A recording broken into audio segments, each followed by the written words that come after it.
Heather. I'm back with another really quick video. Hopefully this one will actually be quick, but only God knows.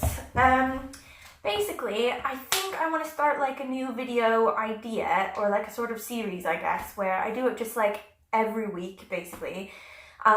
Just a sort of lunch break book chat. I come home almost every day for lunch during the week, and it's just a nice place to have a chill and a hangout and like a really like unofficial, relaxed chat about the books that I've read over the past week, the books that I'm reading now, and like the ones sort of coming up that I have next on the chopping block.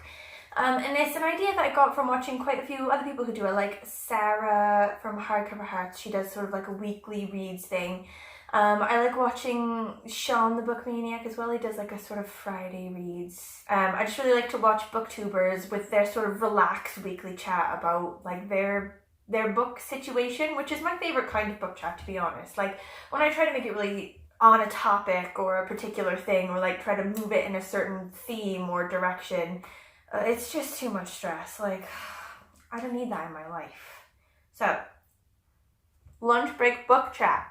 Okay, so this week, or sort of the last 2 weeks, I'll sort of start from really the beginning-ish of January, because it's been a slow couple of weeks. Like, January always hits me super hard, and I just sort of sulk the whole time. Don't really read that much, just sort of like read a page here and there and then stop and go, why is life so hard? And then continue reading. So it's more like a single week of normal reading is the first 2 weeks of January. But in that time, I read 3 books, or I finished 3 books. I'm in the middle of 3 other books, which is my way. It's how I do things. And then I've got a couple of like library books and books that I've borrowed off people that I'm looking to sort of read quickly.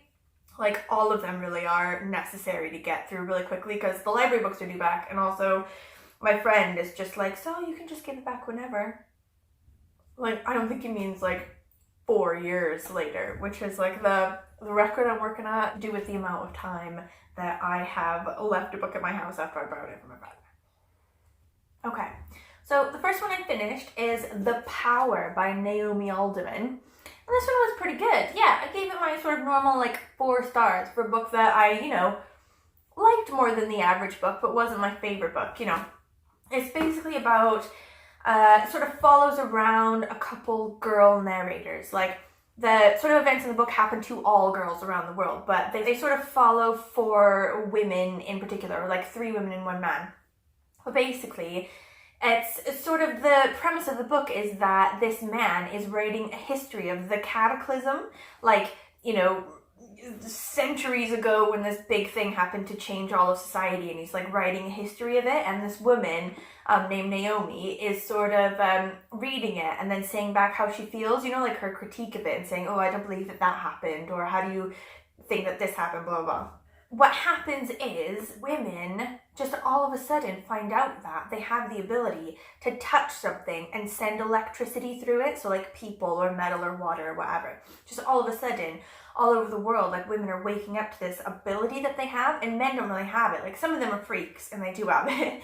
And some women, for some reason, don't have it. But mainly, only women have this, and it just basically completely upsets the gender balance. All of these places in the world where men have sort of dominated quite strongly over the society for, millennia, all of a sudden women sort of start to shift the power. Like as many sort of women who say, oh, if women were in charge, like it'd be a more peaceful society or whatever. This book doesn't really sort of follow that. It sort of follows more the idea that just power corrupts, like of course men are in charge and like lord it over us. They've had the ability to take that power, like they had the power and they used it. And if women suddenly had the ability to take power back from men, they would also abuse it. So I really liked that. Like the ending was really cool as well, where the woman who's saying it is like, I don't believe your theory that there was a time when there was a patriarchy and like men were in charge. That doesn't make any sense. I really like that one. So I would say yes, read that one. Anyway, so next one I finished is called Mothering Sunday by Graham Swift. And it's set in the 20s, which I really liked. It's quite short as well. I quite like novellas. This one came to my attention back in November when I was like reading all these novellas and trying to find different novellas to read. Like, I also gave this one my like rough 4 stars, you know, like I'd say 3 stars is like bearable, like it was okay. Like I'm probably not going to remember what happened in it, but you know, I didn't hate it. 5 stars being blown away, favorite book ever. So this was sort of in between. This was pretty okay. In 1924, sort of after World War One, when sort of all of the wounds are still fresh, like everyone's boys are dead, you know? And it's this girl who's a maid named Jane, and she's like a foundling maid, so she's an orphan, and she was sort of brought to a house to be a servant quite early on. That's like the only life she really knows.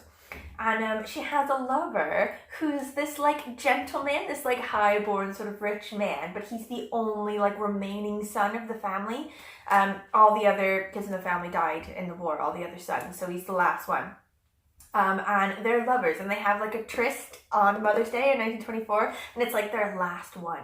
So she like, you know, gets the day off for Mothering Sunday, and she like sneaks into the manor house to like meet her lover, and it's their very last time together before he gets married and has to sort of stop doing it. And I think like the majority of the book is spent just her sort of thinking about stuff, which I do quite like books like that, where the action isn't the part, it's sort of more her thoughts and feelings about things. Like she talks about sort of class and sort of a resignation to her position, you know.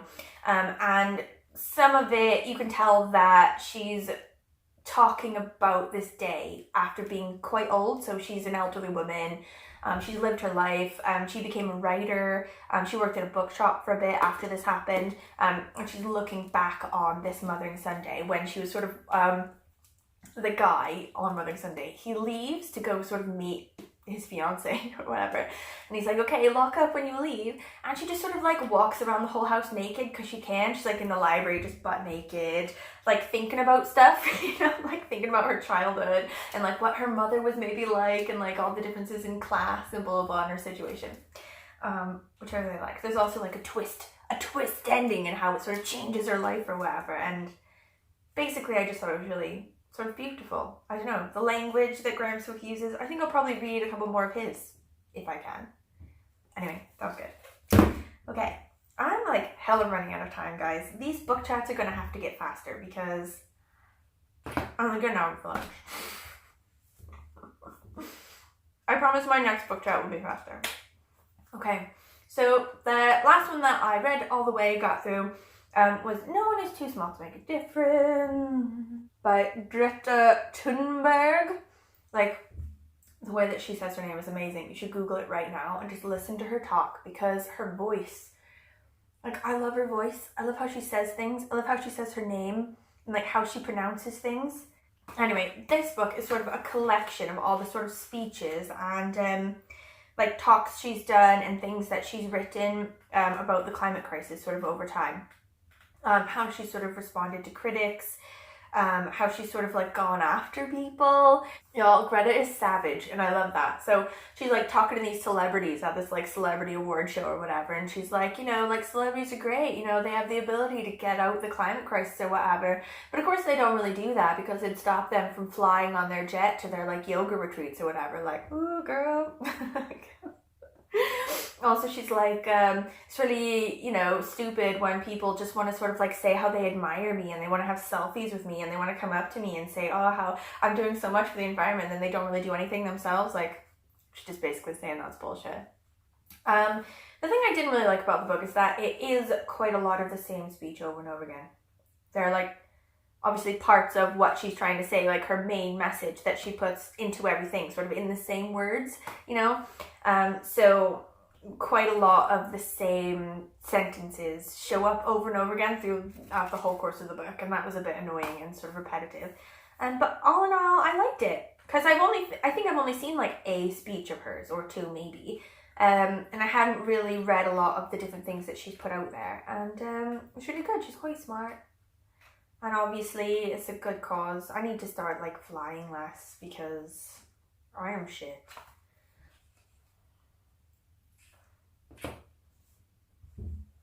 Oh, sorry. If you're wondering why I'm in my bathroom, It's because it's the warmest room in the house. Sorry. I've done videos in my bathroom before, but I understand, like, if you've not seen any videos before, you can be like, why is she in her bathroom? Sorry, yeah, I'm in my bathroom. The radiator's the same size in this room as it is, like, in all the other rooms, so this tiny room gets quite warm.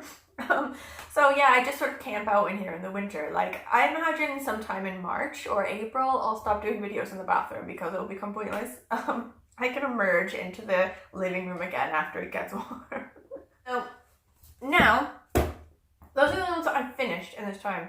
But the ones that I have that I'm in the middle of, like, I've always got several book plates spinning because I don't like to read the same thing all the time, or like, you know, various reasons that I want to have a million on the go. So the first one that I'm reading, the one that I'm almost done with, I'm more than halfway through, is this one, Pages and Company. It's Tilly and the Book Wanderers by Anna James. It's a middle grade book, and it is so good, okay? Got this one for Christmas by Sarah, your true shop. And I didn't really, so I think she said on her channel that it was really good, and I was like, ooh, I need to put that on my list, but that was sort of like the last of it. And then I got it for Christmas, and I'm reading through it, and guys, it is funny, it is good. And I have just hit, like, so about here, I have just hit a plot twist that has changed the game. Did not see that coming, and has made me sort of addicted to finishing it. I'm probably not going to touch any of these other ones that I'm also in the middle of until I finish this guy, because this needs some attention promptly. But basically, it's this girl, she lives with her grandparents because her parents have died, or like something's happened to them. Wonder what it is. And she lives in her grandparents' bookshop. And she sort of finds out a bit over time and a bit sort of gradually that there's something up with the bookshop, and that characters from books can sort of come alive in the bookshop. And then sort of really all of a sudden she finds out that not only can the characters come out into the bookshop, she can go into the books. And it's all part of this whole thing. Her grandparents can do it, her family can do it, blah, blah. Big secret from the family. And she gets inducted into the Book Wanderers. That was so good. I'm probably going to annihilate that one later. So, next one that I'm in the middle of is The Golden Compass by Philip Pullman, and or Northern Lights, which is the British title. This is the American title because I got this at home. But I had buddy reading this with Sarah from Your True Shelf. She was the one that said that she was like, oh, I really want to read it. And I was like, oh, I want to read that too. And she's like, we should buddy read that. So we are currently, so we said, we're like, shall we read 30 pages a day? And I was like, that sounds acceptable. You know, sometimes it's hard to get to 30 pages. Sometimes I can just annihilate a whole book. Like, I never know. But 30 pages is like a good amount. But yesterday, woo, I went beyond my 30 pages because it has hooked me. I was like into it. And now I've already done my 30 pages for the day, and it's only lunchtime. So I'm on chapter 4 now.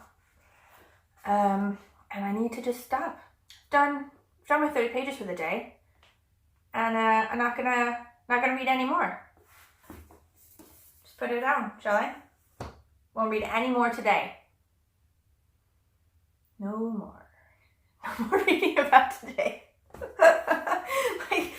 It's really hard because it's really good. Like, I didn't really know anything about the series, to be honest. I think when I was a kid, something came up about it. I went to a Catholic school. Like, I remember somebody saying something like it's an atheist book or something. And I remember thinking when I was 14, oh, I want to read that now. But also being like, why would it be an atheist book? That doesn't make any sense. And also being a little bit afraid of it. Like, ooh, if somebody sees me reading this, am I going to get in trouble? But I don't think it's an atheist book. I think that was just like a theory that somebody had about the book, how it was supposed to be like the opposite of Narnia, which has obviously got like Christian background to it. But I don't think it has like atheist or agnostic background. I think that's just somebody's theory. Anyway, it's super good. It's about this girl who lives in a sort of like other Oxford. So she lives in Oxford in sort of like a past time, but it's obviously a different Oxford in a sort of parallel world where everyone has like their soul outside their body, and it's in the shape of an animal that sort of finds its shape based on the person's personality. And if you like sort of kill the animal, you kill the person, I guess. But it's called their demon. So their soul lives as an animal outside their body, and everybody has that. And she lives in Jordan College, which I guess is just supposed to be like a college in Oxford University, but like the alternate reality Oxford University, where it's to do with sort of theology and religion and sort of things like that. But she has a famous uncle who's like an explorer, and he like goes out and he finds all this stuff, and he's just been like, somebody in the college has just tried to kill him, and she saw them try to do it, and she like warned him. So I don't know what's up with that. But there's also a show out. In America it's on HBO, here it's on BBC. And I almost watched it on the plane because I thought, oh, I really want to see that. And I saw a bit of it, but then I stopped myself. I was like, don't watch this. It's going to ruin it. And Sarah, she's reading it, and she did say, oh, I did watch the show and it is really close to it. And now I'm annoyed that I watched the show. So I think as soon as I finish this, I'm going to have to watch the show because I bet it's super, super good.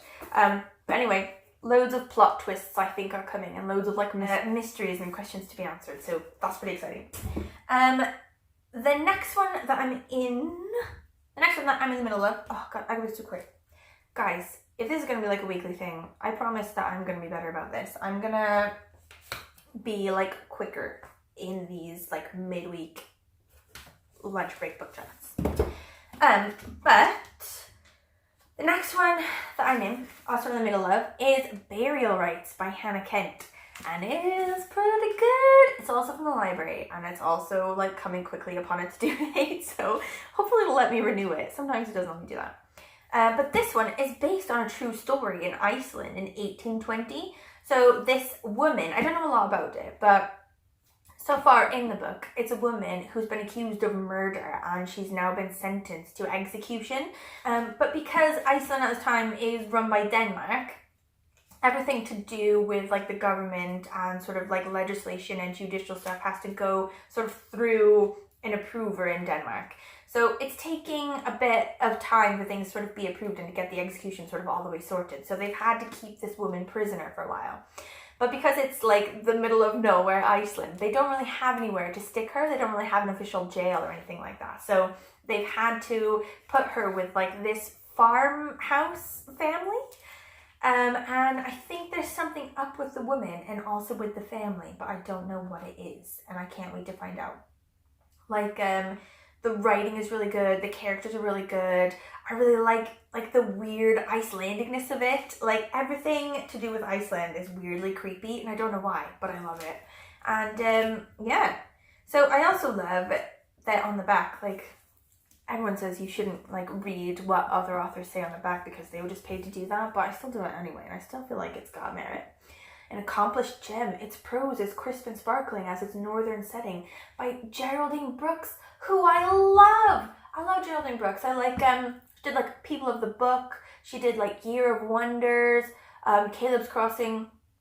Love her, and that's made me even more excited about this book. So hopefully I'll get through that one. Okay. So, now, so just a quick run through now. The ones, hopefully if I'm able to finish those ones this week, which I will do, probably. I have several more that I need to start ASAP. So 3 of them are library books, and 2 of them are borrowed from a friend. So, the 3 that are library books coming up are If Cats Disappeared from the World by Genki Kawamura. So I really liked The Guest Cat. I can't remember who wrote that, but I'll put it on the screen. So it made me like really like sort of cat related novellas from Japan. So I'm a little bit obsessed now with that. So that's what made me pick this one up. Not that I know anything about it really. It just so happened that it was also, you know, a popular one in Japan that was translated into English and about a cat. So this one is, what would you sacrifice for an extra day of life? The devil picked that moment to announce in his usual cheerful manner the next item he'd make disappear. I couldn't think about anything anymore, so I said yes, just like that. At that point, the thought that it could happen to my cat Cabbage had never crossed my mind. A world without cats. Pretty excited about that one. Okay, next one came from the library book. The House with Chicken Legs by Sophia Anderson. I found this one from Believe-a-thon. So Gavin Hetherington from Believe-a-thon, he said this one was really good, and he read this for his Believe-a-thon list. Marinka dreams of a normal life where her house stays in one place long enough for her to make friends, but her house has chicken legs and moves on without warning. For Marinka's grandmother is Baba Yaga, who guides spirits between this world and the next. Marinka longs to change her destiny and sets out to break free from her grandmother's footsteps, but her house has other ideas. Loads of people said that was really cute, and I really like the, middle grade type books, especially after Believe-a-thon. It sort of opened my eyes to like the awesomeness of them. Next one, Sal by Mick Kitson. I heard about this one actually from NPR, like the NPR book concierge for the end of the year, and then so I was at the library. I was like, woot, get in my bag. I don't really know a whole hell of a lot about it though, except it's about a kid who goes on some sort of journey. Sal planned it for almost a year before they ran. She nicked an ordnance survey map from the school library. She bought a compass, a Bear Grylls knife, waterproofs, and a first aid kit from Amazon using stolen credit cards. She read the SAS Survival Handbook and watched loads of YouTube videos, which is exactly what I would effing do. And now Sal knows a lot of stuff, like how to build a shelter and start a fire, how to estimate distances, snare rabbits, and shoot an air gun, and how to protect her sister Peppa, because Peppa's 10, which is how old Sal was when Robert started on her. Ooh, shit. Told in Sal's distinctive voice and filled with silent, dizzying beauty of rural Scotland, Sal is a disturbing, uplifting story of survival, of the kindness of strangers, and the irrepressible power of sisterly love. Now I remember why I wanted to read it. That's what I read when I read the NPR thing, and I was like, put it in my bag.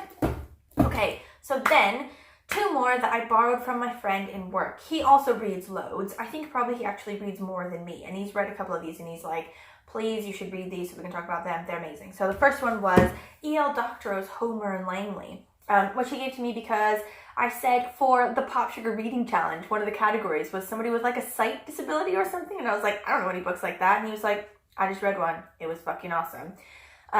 So this one of the guys has a sight disability. He says it's based on a true story, which sounds crazy. Brilliant brothers Langley and Homer Collier are born into bourgeois New York comfort.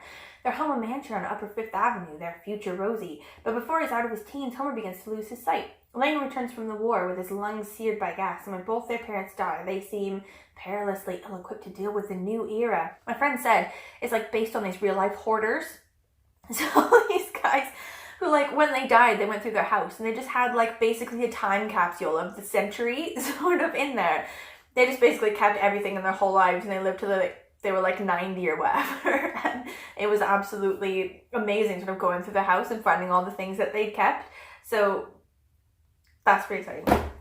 Last one, which I'm not sure that I'm going to be able to deal with because it's actually to do with a child murder, which sometimes I got a bit weird because I have a kid and like, I don't know, like sometimes I get a bit weird about reading about kids dying or being murdered or whatever, but I do like a good bit of Soviet mystery, which is what this is, so I think I'm going to give it a go anyway. Moscow, 1953. Under Stalin's terrifying regime, families live in fear. When the all-powerful state claims there's no such thing as crime, who dares disagree?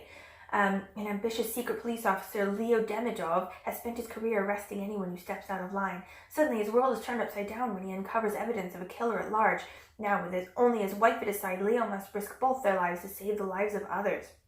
Inspired by a real-life investigation, relentless story of love, hope, bravery in a totalitarian world. And like, I was trying to figure out which category I could do it for Pop Sugar Reading Challenge.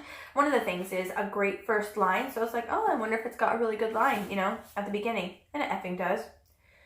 25 January 1933. Since Maria had decided to die, her cat would have to fend for itself. Lol. Hooked. That's happening. Okay, guys.